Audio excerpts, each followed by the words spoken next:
There are so many characters that deserve more hype than they regularly get. But don't worry, because that's why we're here, to rightfully hype them. Welcome back, Nerd Squad. It's me, Amanda. Join me as we count down the top 10 underrated Marvel characters who deserve more attention.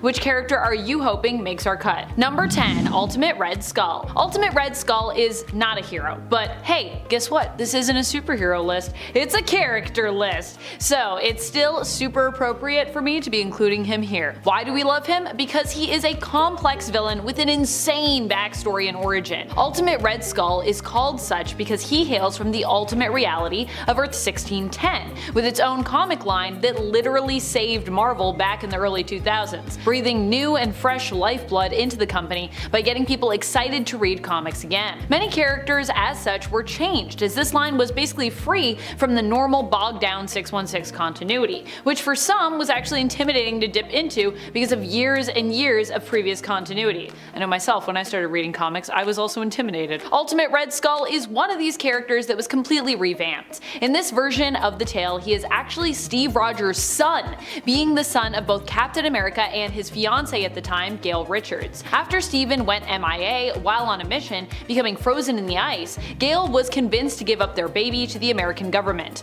for the child's protection, or so she was told. In reality, the US military simply wanted to train the boy to be like his father, hoping to acquire another super soldier after the loss of Rogers. However, this backfired, as the boy became resentful of his absent father and his accomplishments, as well as those who were holding him, and escaped, becoming the villain known as Red Skull. And friends, before we move on to our next spot on this list, if you love what we do here at Top 10 Nerd, and if you love characters that are just underappreciated like I do, be sure to check out our weirdest playlist, because I feel like weird characters are often also that. Number 9, Young Cable. Young Cable! I mean, I love all forms of Cable really, but Young Cable or Kid Cable is definitely one of my favorite versions. And while Cable is back, Young Cable basically swapped out spots with him for this to be so. Kind of breaks my heart, because this happened after I was really beginning to fall in love with the character via Phil Noto and Jerry Dugan's Cable series. I haven't talked about this series in some time, but it truly was one of my favorites from the current X-Men line. And if Young Cable isn't enough to pique your interest, it also has Space Knights and the Stepford Cuckoos peppered throughout as well, and just good old Summers family bonding, which we all enjoy. So there is definitely something in there that I'm sure would draw you in, and then of course, like me, you'll probably also fall in love with the character. This might be a controversial one to include though, considering many were not a fan of the character when he first arrived on the scene, seemingly closing his own time loop by killing his older self, which is, you know, why a lot of fans are not here for Kid Cable. But trust me when I say this series will make you a fan, and like me, will probably also make you miss him, like me wanting to have him back in the comics sooner rather than later, but probably will have to wait for some time. Number 8, Trinary. Trinary is another hero that I love who recently fell by the wayside in the comics, and I was really enjoying reading X-Corp too, which I wanted it to be an ongoing, but it was only a mini. Why'd this happen? The team and series that Trinary was a part of. Shilpa Khatri is a relatively new character over at Marvel who first appeared in 2018 in X-Men Red issue number 1. She is a mutant whose powers allow her to control technology.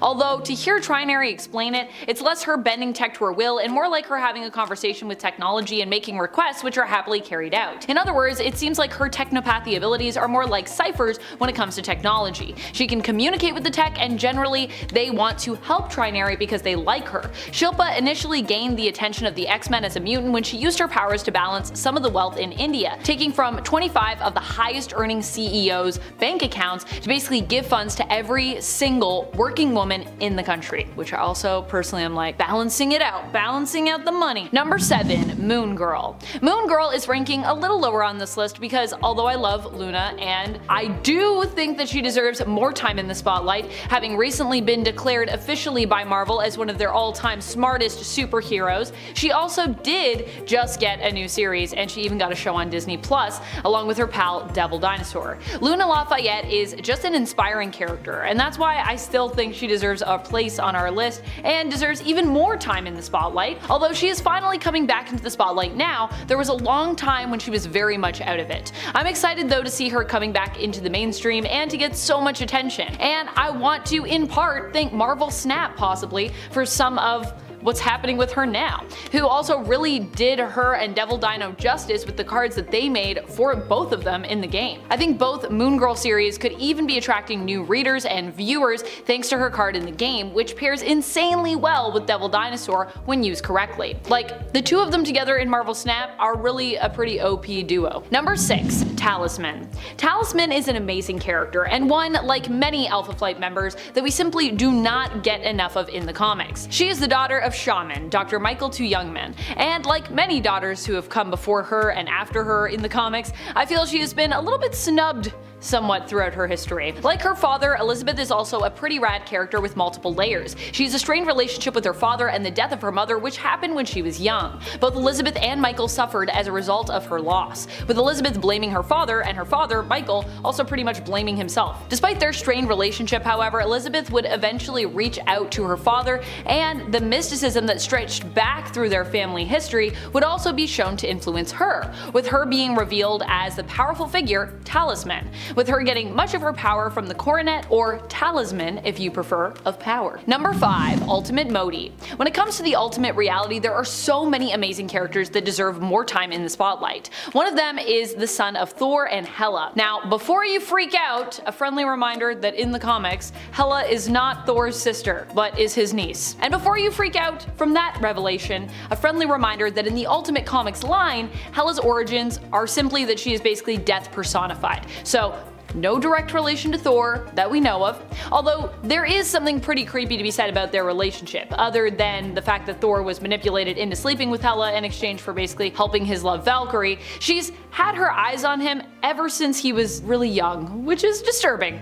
But I guess if, she's death personified, at any point in his life this becomes creepy because, by comparison she's very ancient. Modi is their son together, and he is interesting in the sense that he likely served somewhat as an inspiration for the MCU version of Loki. Thor even at one point in the comics mistakes him for Loki, not recognizing his son now that he is all grown up, after having left him in the World Tree to basically grow up alone, for Modi's own protection. But of course, Modi wasn't really fixated on that part of the whole leaving him alone to grow up. Modi is interesting because he never really seems to have had a close connection with either of his parents, and we see him probably do the most bonding with his uncle Loki. This might also be why he ends up as more of a villain in the story, although his mom is also Hela, so that may have also had an influence on him. Number 4. Photon. Monica Rambeau is, I feel like, just beginning to get some of her due in modern comics. She recently got her own series titled Photon, and we are finally going to see her on the big screen when she appears in the Marvels, which will be about Miss Marvel, Captain Marvel, and of course, Monica Rambeau, who I imagine will be known as well in the MCU as Photon. I feel like Monica is a character who has been snubbed consistently throughout her history. She was the first female Captain Marvel who was forced to give up the name when Marvel's son, Genisvel, wanted to use the name for himself, which I guess he is Captain Marvel's son, but still. She was also at one point a leader of the Avengers team, but was pretty quickly nerfed after a team-up attack with Thor backfired, leaving her weak and on the mend. She was then manipulated by the evil Dr. Druid into giving up her place as team leader. Monica is an amazingly powerful character who also really has a strong sense of right and wrong. She is a fantastic character who also has such a rich history and origin, working for the New Orleans Harbor Patrol initially as a lieutenant before a freak accident that happened on duty resulted in her getting powers. Number 3. Quasar. I might be the only one who misses Quasar, but lately, I don't know, I've just been thinking about him a lot, and he is most definitely a character who I think does not get enough love, especially currently in the modern comics. I was even looking up Quasar the other day, and I could only find a recent appearance of him from about 2 years ago in Guardians of the Galaxy. That has been too long, in my opinion. I first fell in love with the character of Wendell Vaughn in the Dazzler series, where he was introduced to me through Project Pegasus, being really one of the few friends Dazzler had after she was intercepted by them and volunteered herself, and her powers for further study. Eventually, Dazzler would try to leave the facility without being dismissed, becoming suspicious of the scientific minds that were holding her there and basically resentful of them. During her escape, she would accidentally use her powers to seemingly kill the villain Ulysses Claw, who was also being held for study. Through this, Wendell would remain a friend of Dazzler and would even come to testify at her trial when she was forced to face the music and was basically sued by Pegasus for the damage done to Project Pegasus and the apparent accidental murder of Claw, who was in their custody, so Yeah. Number 2, Blue Marvel. Blue Marvel is one of those characters that I really think deserves so much more attention. He is just such a powerful and interesting figure, and he does not get enough time to shine in the comics. Blue Marvel is Adam Brashear, known for being super smart, super powerful, and kind of super old. Although he doesn't look like it, thanks to his superpowers of course. Blue Marvel was actually retconned to have been a hero way back in the 60s. He became a hero after the negative reactor experiment he was working on went wrong. He and his scientific team were hoping to bridge the gap between the negative zone and the physical plane in a hope to harness basically antimatter energy. However, the reactor during a test exploded. Did it explode or did it implode? It did one of those things. And combined with Adam, turning him into a living, breathing negative reactor. I don't think he actually has to breathe though, but the fact remains that he became in essence a superhero as a result of this explosion or implosion. He would go on to fight crime in the US, but would basically be asked to step down by the president after being celebrated for his accomplishments thus far, as a result of the intense racial tension in the country at the time. He's got a fascinating past and is an extremely interesting and powerful character, in essence having powers to rival those of basically DC's Superman. So why we don't talk about him more, I don't know. Maybe he's too powerful. Is that the problem? Number 1, Dazzler. For those who are new to the channel, I love Dazzler. And for those of you who have been around for a while, I'm sure Daz taking my top spot comes as a surprise to basically no one. I personally am generally a big fan of the characters who are less well known and seem to kind of just like fly under the radar. I think it's because I've always felt some kinship with them, because although they are great and amazing, they might not be as popular or as celebrated among like all fans. In a way, I think this reflects the way that I kind of see myself. Like, I'm pretty cool, but I also feel like because I enjoy celebrating kind of like my little quirks, I'll never really be someone who is mainstream popular because I don't necessarily like fit into neat boxes. Dazzler's also one of those characters. With someone like Dazzler, it's kind of the same thing that she has going on, both on the page to readers and I would say in canon in her own life. Dazzler is a mutant, but she's never really been super passionate about using her powers like so many others to be your typical hero. Instead, she's more interested in using her powers to entertain and bring joy to people through the power of her music and her live performances. She's like one of those, you know, just everyday heroes. She's like, I just want to entertain people and do that, and in that way she's heroic, and then she gets pulled into stuff and she's still like, oh dang, I need to like figure this out now, and she always thinks through it, I feel like a real person would. That's all the time we have for this video today. We'll see you next time, but until then, you stay nerdy, YouTube. Bye!